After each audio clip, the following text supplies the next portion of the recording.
Assalamualaikum Assalamualaikum warahmatullahi wabarakatuh. warahmatullahi wabarakatuh. Hai, perkenalkan nama saya Diana Nur Saputri. Nama saya Dwita Naru Faradisa. Nama saya Luis Gustavo Algofur. Kami Dari kelompok 2 Offering A 2018. Pada kesempatan kali ini kita akan membahas mengenai literasi sains yang dibagi menjadi 4 subtopik.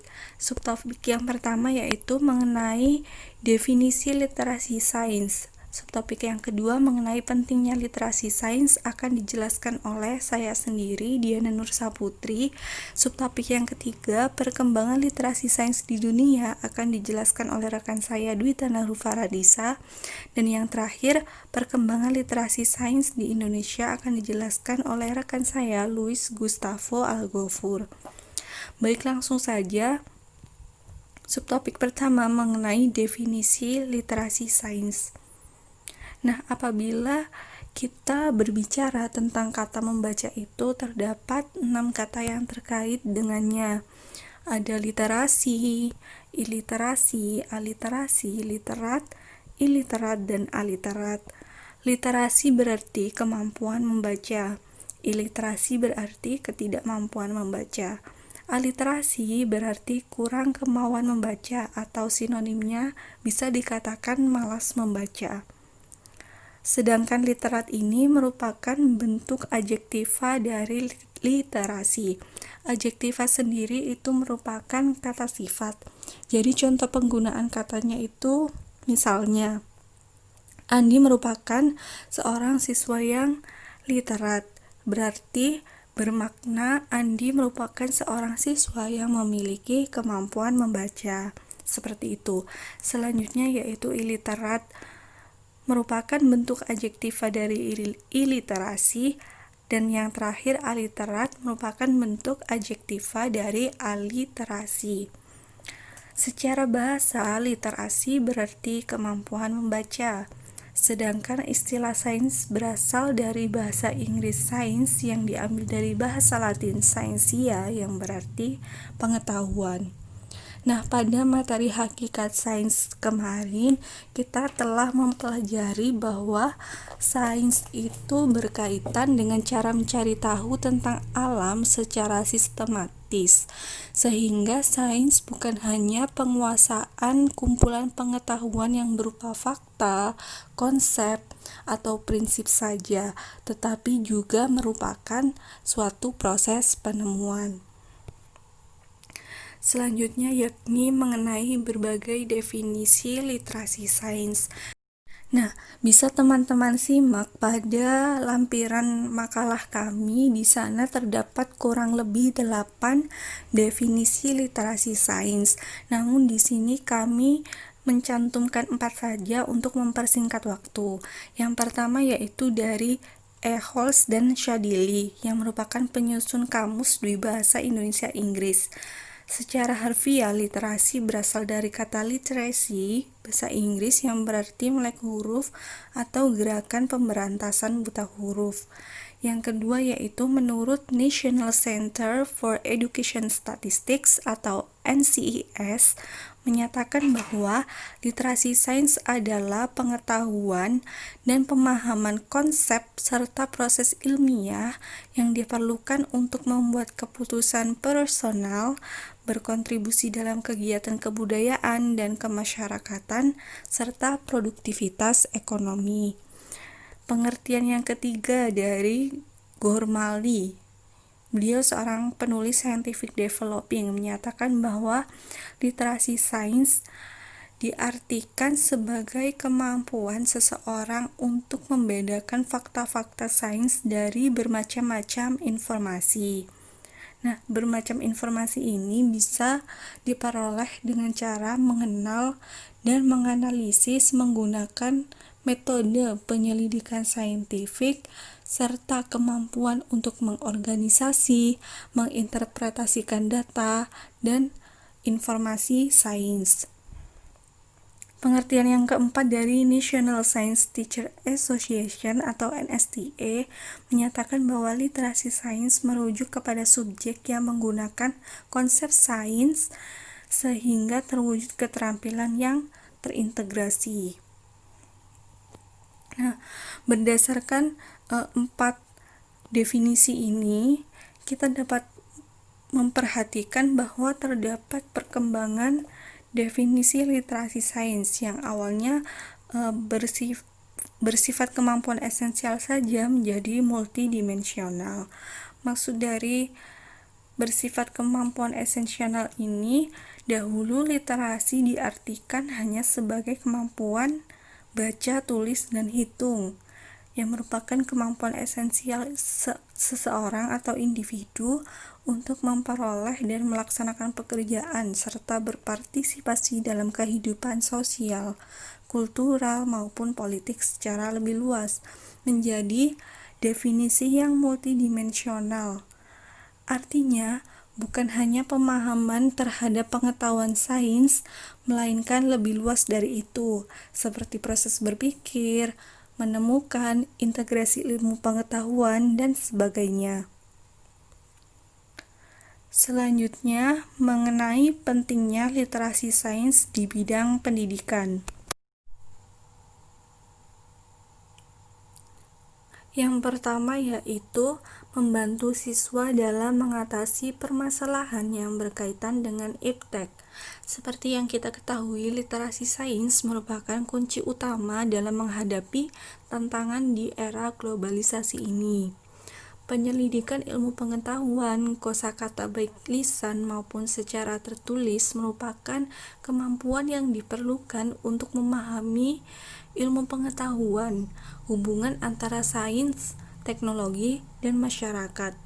Dengan menerapkan literasi sains dalam pembelajaran IPA di sekolah, siswa diharapkan memiliki kemampuan dalam hal pengetahuan dan pemahaman tentang konsep-konsep ilmiah dan proses yang diperlukan untuk partisipasi dalam masyarakat di era globalisasi. Yang kedua, membentuk siswa sebagai problem solver dengan pribadi yang kompetitif, inovatif, kreatif, kolaboratif, serta berkarakter. Literasi sains dapat mengembangkan pola pikir dan perilaku siswa serta membangun karakter manusia untuk peduli, bertanggung jawab terhadap dirinya, masyarakat, alam semesta, serta terhadap masalah yang dihadapi masyarakat modern saat ini. Siswa yang mampu mengembangkan literasi sains dapat membuat keputusan yang mendasar dan mampu mengenali sumber solusi, yaitu sains dan teknologi. Selama ini, sains dan teknologi itu saling berkaitan satu sama lain. Perkembangan sains atau ilmu pengetahuan tidak lepas dari adanya bantuan teknologi. Begitupun dengan teknologi dapat berkembang dengan pesat karena adanya ilmu pengetahuan. Yang ketiga yaitu mengenai literasi sains merupakan bagian terpenting dalam menentukan ketercapaian penguasaan pendidikan IPA di sekolah. Nah, ini dapat tercapai tentunya harus diiringi dengan proses pembelajaran yang interaktif dan dapat memotivasi siswa untuk aktif dalam proses pembelajaran. Pembelajaran yang menitik beratkan pada tercapainya penerapan literasi sains adalah pembelajaran yang sesuai dengan hakikat sains. Jadi tidak hanya berorientasi pada pengetahuan saja, melainkan juga pada proses terintegrasinya konsep dan pengamalan serta ketercapaian dari sikap ilmiah. Yang terakhir yaitu peningkatan literasi sains siswa di sekolah juga telah menjadi tujuan kurikulum dan para pengajar sains lebih dari 1 abad ini. Nah, bisa dilihat contohnya yaitu pada negara Amerika. Dalam dokumen standar Amerika Benchmarks for Scientific Literacy, selain menyebutkan pemahaman tentang konsep-konsep fundamental sains, juga memotret hakikat sains dan inquiry ilmiah sebagai komponen kunci dalam literasi sains. Pentingnya literasi sains juga sudah menjadi perhatian pemerintah dan praktisi pendidikan sains di Indonesia. Meskipun istilah literasi sains ini tidak dicantumkan secara eksplisit pada kurikulum 2013, namun dari kandungan kompetensi inti dan kompetensi dasar atau KD itu sudah mencerminkan perkembangan literasi sains peserta didik sebagai salah satu tujuan pendidikan IPA di SMP. Nah, di sini saya mengambil contoh pada KD IPA SMP kelas 7 materi keanekaragaman hayati. Di sini kita bisa melihat perbedaan antara KTSP dan kurikulum 2013. Di KTSP ini lebih menitikberatkan pada pengetahuan siswa. Di sini bisa dilihat dalam kata-kata mengidentifikasi, mengklasifikasi, mendeskripsikan. Nah, sedangkan pada kurikulum 2013 itu KD-nya berbunyi menyajikan hasil observasi berbagai tingkat keanekaragaman hayati di Indonesia dan usulan upaya pelestariannya.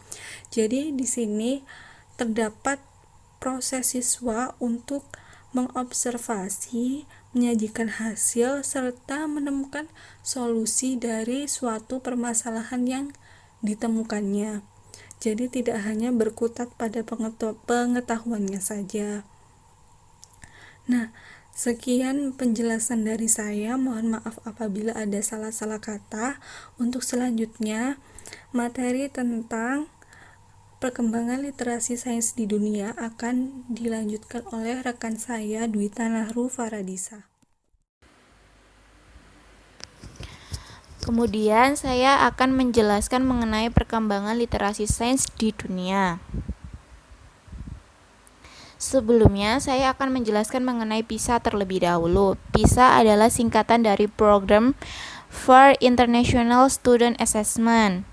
PISA adalah program internasional yang ketat secara statistik untuk menilai kinerja siswa dan untuk mengumpulkan data tentang siswa, keluarga, dan faktor kelembagaan yang dapat membantu menjelaskan perbedaan kinerja di negara-negara di seluruh dunia.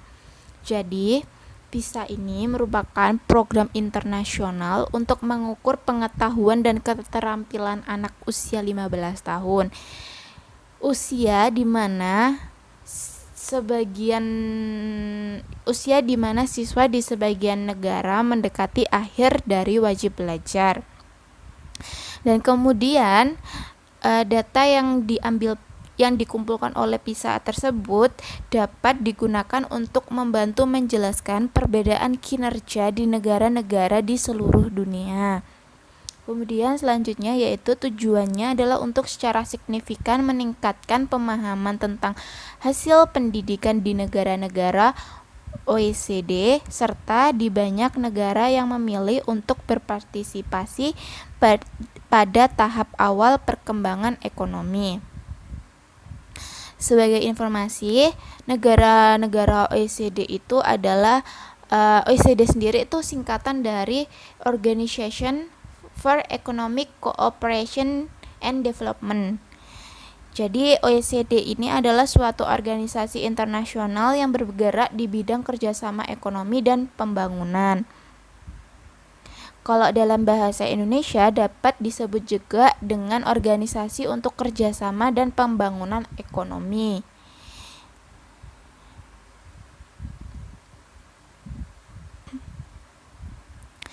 Kemudian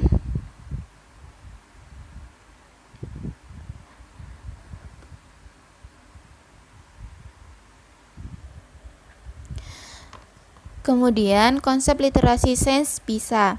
Jadi PISA ini memiliki konsep literasi sendiri. Jadi konsep utama penilaian PISA dalam literasi sains adalah seberapa baik siswa dapat menerapkan pengetahuan dan keterampilan yang telah mereka pelajari di sekolah untuk tantangan kehidupan nyata. Jadi penilaiannya itu berdasarkan seberapa baik siswa tersebut dapat menerapkan ilmu pengetahuan yang telah didapatkan tersebut dalam kehidupan nyata. Kemudian yang selanjutnya indikator untuk penilaian literasi sains yaitu yang pertama ada mengidentifikasi masalah ilmiah, yang kedua menjelaskan fenomena secara ilmiah, dan yang ketiga yaitu menggunakan bukti ilmiah. Nah, selanjutnya yaitu ada fokus penilaian PISA. Jadi setiap 3 tahun sekali, PISA itu selalu memfokuskan penilaiannya terhadap salah satu penilaian. Jadi dapat dilihat itu pada tahun 2000 itu PISA memfokuskan penilaiannya pada penilaian membaca. Kemudian pada tahun 2003 PISA memfokuskan pada matematika. Pada 2006 PISA memfokuskan pada sains. Tahun 2009 itu memfokuskan pada membaca lagi, 2012 pada matematika lagi, 2015 pada sains lagi. Begitupun seterusnya.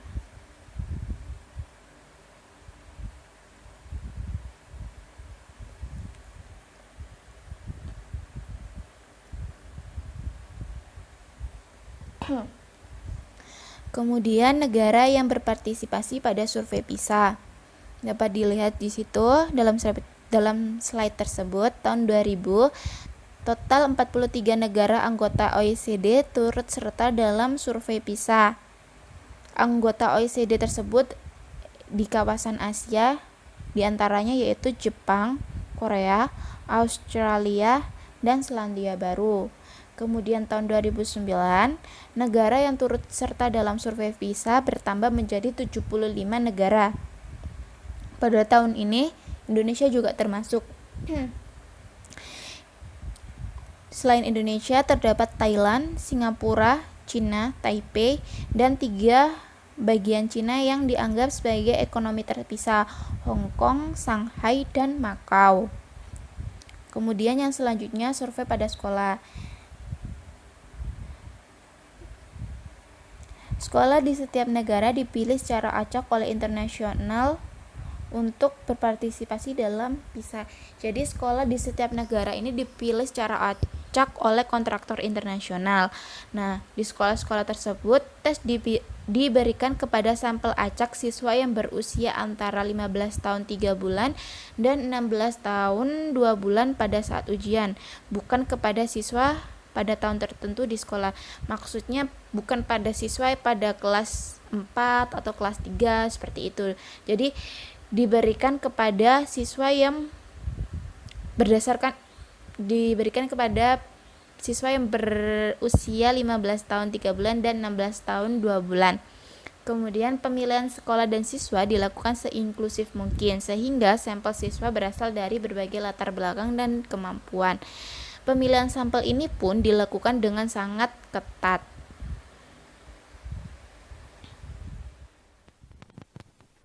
Baik, untuk materi selanjutnya, saya Luis Gustavo Algofur akan menjelaskan mengenai literasi sains di Indonesia.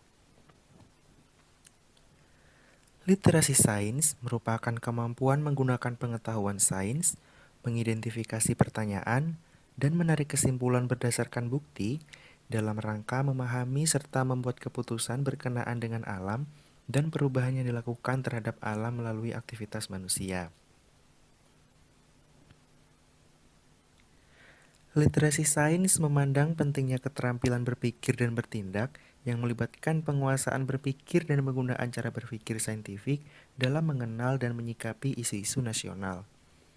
Oleh karena itu, literasi sains penting bagi siswa untuk memahami lingkungan, kesehatan, ekonomi, sosial modern, dan juga teknologi.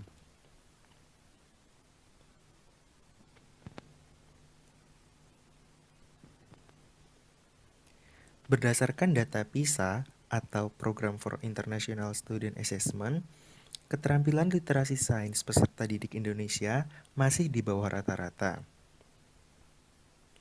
Sebagaimana dikutip dari The Organization for Economic Cooperation and Development atau OECD, peringkat Indonesia di PISA pada tahun 2009 yaitu ke-57 dari 65 dengan perolehan skor 383. Pada tahun 2012, Indonesia menduduki peringkat ke-64 dari total 65 negara. Pada tahun 2015, Indonesia berada pada peringkat 64 dari 72 negara.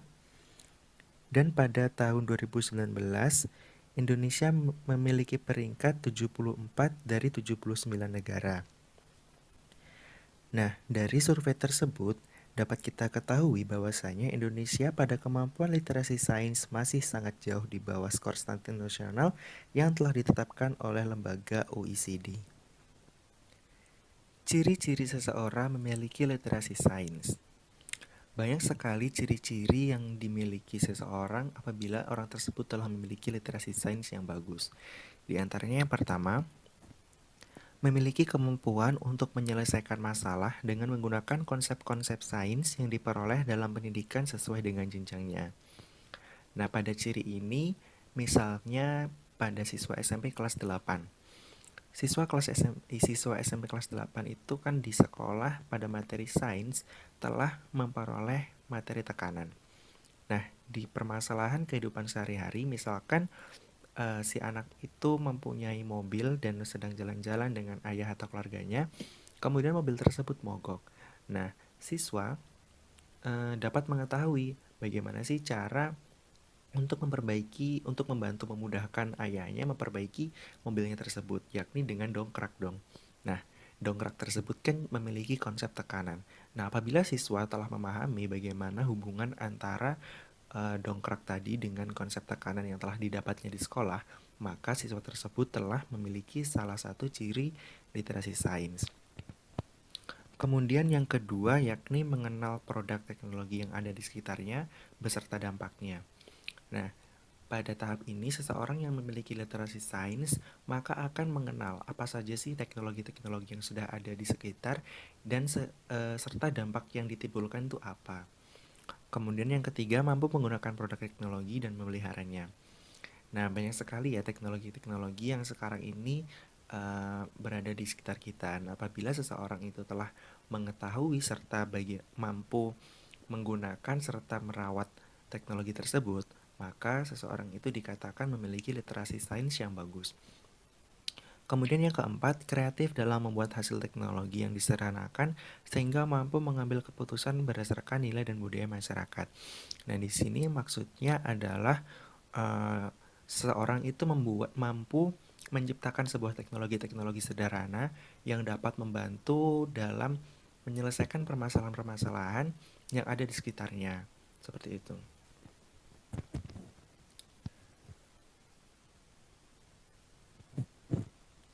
Baik, yang selanjutnya adalah prinsip dasar literasi sains.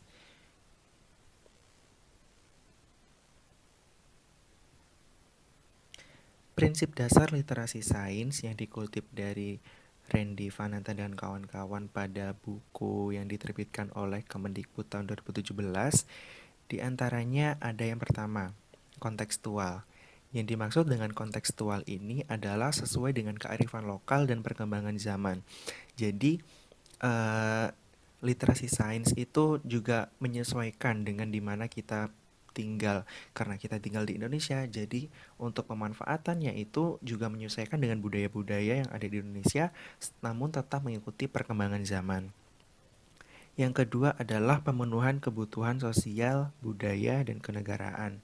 Jadi tetap kita untuk dalam literasi sains itu mengetahui apa saja sih yang dibutuhkan di tingkat sosial, budaya, maupun kenegaraan di Indonesia. Kemudian yang ketiga adalah sesuai dengan standar mutu pembelajaran yang sudah selaras dengan pembelajaran abad 21.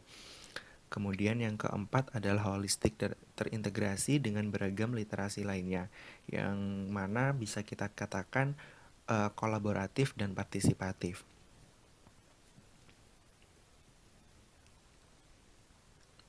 Indikator literasi sains di sekolah itu dibagi menjadi 3, yakni basis kelas, basis budaya sekolah, serta basis masyarakat. Yang pertama, indikator literasi sains di Indonesia di tingkat basis kelas. Poin yang pertama adalah jumlah pelatihan guru sains dan non-sains. Jadi jumlah pelatihan yang diterima oleh guru sains dan non-sains itu sangat mempengaruhi literasi sains di sekolah, terutama di tingkat kelas. Karena kan apabila semakin sering guru menerima pelatihan, maka kan kompetensinya akan semakin tinggi, yang mana diharapkan dapat membantu siswa dalam mencapai literasi sains yang bagus. Kemudian poin yang kedua adalah intensitas pemanfaatan dan penerapan literasi sains dalam pembelajaran. Yang ketiga adalah jumlah pembelajaran sains berbasis permasalahan dan berbasis proyek. Nah, maksudnya di sini seberapa sering sih guru itu memberikan pengajaran terhadap siswa mengenai pembelajaran yang berbasis permasalahan dan berbasis proyek. Kita kan sudah mengetahui ya jenis-jenis metode pembelajaran yang PBL atau Program Based Learning serta berbasis proyek itu juga sudah ada. Misalkan waktu kita dulu di kelas kita kan diberikan pelajaran mengenai struktur dan jaringan tumbuhan, kemudian oleh dosen diberikan suatu tugas yang mana kita harus berpikir kira-kira apa sih bangunan yang bisa terinspirasi dari struktur dan jaringan tumbuhan, dan disebutkan apa alasan-alasan bagian-bagian tersebut mampu kalian buat untuk membuat bangunan yang tahan gempa seperti itu. Jadi apabila guru memberikan penerangan seperti itu, maka siswa akan berpikir dan dapat menetapkan prinsip-prinsip sains di kehidupan sehari-hari. Kemudian yang keempat adalah jumlah pembelajaran non-sains yang melibatkan unsur literasi sains. Dan yang terakhir adalah skor literasi sains dalam PISA atau tim SS atau INAP dan lain-lain. Kemudian selanjutnya indikator literasi sains di sekolah, basis budaya sekolah. Yang pertama adalah jumlah dan variasi bahan bacaan literasi sains. Nah, di sini jumlah bacaan atau buku yang ada di perpustakaan itu sangat mempengaruhi literasi sains. Karena semakin sering siswa membaca pengetahuan baru mengenai literasi sains, maka dia dapat semakin memahami bagaimana sih arti penting dari literasi sains. Yang kedua adalah frekuensi peminjaman bacaan literasi sains. Nah, di sini kan dalam meminjam buku biasanya di sekolah kan ada rekornya ya, maksudnya ada jumlah seberapa sering sih dia meminjam buku literasi sains, atau penjaga perpustakaan pun juga dapat mengetahui seberapa banyak sih siswa yang membaca atau meminjam buku mengenai literasi sains. Nah, dari situ dapat kita ukur seberapa besar sih tingkat literasi sains siswa di tingkat sekolah, seperti itu.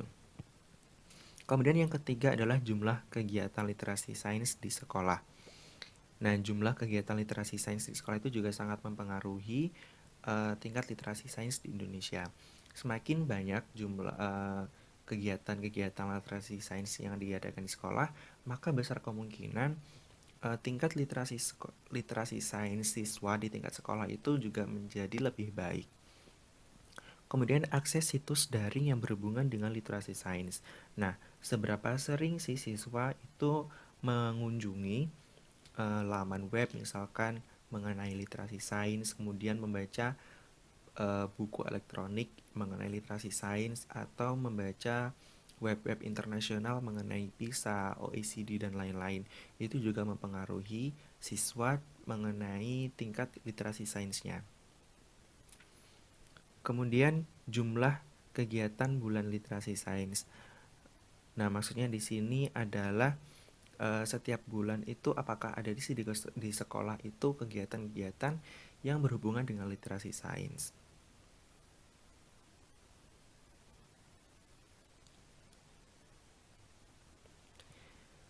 Baik, selanjutnya adalah indikator literasi sains di sekolah yang berbasis masyarakat. Yang pertama yang mempengaruhi adalah jumlah sarana dan prasarana yang mendukung literasi sains. Nah, di sini kan biasanya kenapa di sini berbasis masyarakat? Karena kan biasanya dalam pembangunan sarana dan prasarana di sekolah itu kan juga melibatkan orang tua siswa. Nah, orang tua siswa itu dianggap sebagai masyarakat yang dapat membantu terwujudnya literasi sains di tingkat sekolah. Nah, apa saja sih sarana dan prasarana yang mendukung? Ya, misalkan kayak pembangunan laboratorium yang dapat menunjang pengetahuan siswa, karena kan kita ketahui sampai saat ini pun masih banyak sekolah-sekolah yang belum memiliki laboratorium yang memadai sehingga siswanya itu ya tidak bisa mengetahui secara mendalam mengenai konsep-konsep sains sehingga tingkat literasi sainsnya rendah. Kemudian yang kedua adalah keterlibatan orang tua dan masyarakat dalam mengembangkan literasi sains di sekolah. Nah, hal ini masih sama kaitannya dengan nomor pertama. Namun kalau yang nomor pertama tadi eh, masih secara umum ya masyarakatnya. Jadi kayak misalkan ada warga-warga sekitar yang turut membantu, misalkan ada kegiatan yang sedang dilakukan di sekolah. Misalkan di sekolah saya dulu di daerah saya dulu kan ada pembangunan ya. Itu melibatkan warga-warga di sekitar sekolah yang itu turut membantu dalam pengerjaan tersebut, kayak gotong royong gitu loh. Karena orang desa ya. Kemudian yang kedua ini keterlibatan orang tua secara langsung, misalkan kayak dana yang dikeluarkan segini atau biaya yang kita kenal dengan biaya uang gedung atau apalah itu. Kemudian indikator literasi sains di keluarga. Yang pertama adalah jumlah dan variasi bahan bacaan literasi sains yang dimiliki oleh keluarga. Jadi setiap keluarga atau setiap rumah itu dia memiliki buku atau bahan bacaan yang berkaitan dengan literasi sains atau tidak. Apabila memiliki buku atau bahan bacaan yang berkaitan dengan literasi sains, maka dapat diharapkan bahwasanya keluarga tersebut memiliki literasi sains yang bagus dibandingkan yang tidak memiliki buku sama sekali. Kemudian yang kedua, frekuensi membaca bacaan literasi sains dalam keluarga setiap harinya. Nah, di sini merupakan salah satu budaya yang harus diterapkan ya sebenarnya dalam melakukan pembacaan bahan bacaan yang berkaitan dengan literasi sains. Karena apabila terus-menerus kita tidak membaca sesuatu hal yang berkaitan dengan literasi sains, maka skor tingkat literasi sains Indonesia di tingkat dunia pun juga akan masih sama, yakni di tingkat rendah. Kemudian jumlah bahan bacaan literasi sains yang dibaca oleh anggota keluarga. Ini juga sama pengertiannya, namun bedanya adalah di tingkat keluarga, seperti itu ya. Yang keempat, frekuensi kesempatan anak mengaplikasikan sains dalam kehidupan sehari-hari bersama keluarga. Nah, yang ini merupakan seperti yang saya contohkan tadi, bagaimana si anak tadi memahami suatu konsep yang kemudian dapat ia terapkan di dunia nyata atau di kehidupan sehari-hari, seperti itu tadi dongkrak yang memanfaatkan materi tekanan seperti itu. Kemudian bisa juga materi filtrasi yang diterapkan dalam penyaringan air dan lain-lain, itu masih banyak sekali. Kemudian yang kelima, jumlah permainan edukatif berbasis literasi sains dalam keluarga. Nah, jadi diharapkan pada setiap keluarga atau setiap rumah itu memiliki permainan edukatif yang berbasis literasi sains.